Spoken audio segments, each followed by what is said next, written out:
বন্ধুরা, আজকে আপনাদের নিয়ে যাচ্ছি প্রকৃতির অপার সৌন্দর্যের এক অপূর্ব রাজ্য টাঙ্গুয়া হাওর। বন্ধুরা, আমার এই চ্যানেলটা নতুন, আল্লাহর সৃষ্ট প্রকৃতিকে নিয়েই কন্টেন্ট আপলোড করে থাকি, তাই সাবস্ক্রাইব করতে ভুলবেন না। সাবস্ক্রাইব করলে ভিডিও বানানোর জন্য আগ্রহ বেড়ে যায়। চারপাশে শুধু পানি আর পানি, তার উপর ভেসে চলা নৌকা, দূরে নীল পাহাড় আর অসংখ্য পাখির কলতান, এই জন্য এক জীবন্ত ছবি।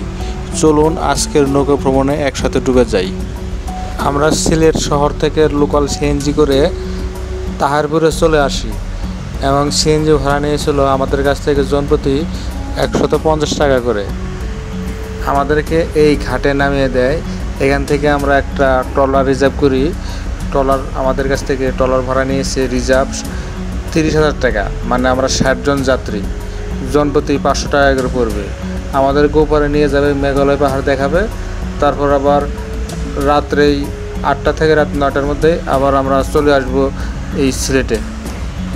টাঙ্গুয়া হাওর শুধু একটি জলাভূমি নয়, এটি এক বিশাল প্রকৃতির ভাণ্ডার।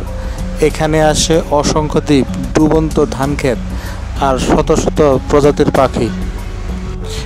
এই নৌকা ভ্রমণের সবচেয়ে বিশেষ দিক হলো শান্তি। এখানে নেই শহরের কোলাহল, নেই হর্নের শব্দ, শুধু জল, আকাশ আর প্রকৃতি। যদি কখনো আপনারা সুনামগঞ্জে আসেন, তবে অবশ্যই নৌকায় চড়ে টাঙ্গুয়া হাওরের সৌন্দর্য উপভোগ করবেন। আজকের এই ভিডিও হাওরের মাঝে শেষ করে দিচ্ছি। যদি ভিডিওটি ভালো লাগে সাবস্ক্রাইব করতে ভুলবেন না। ধন্যবাদ সবাইকে।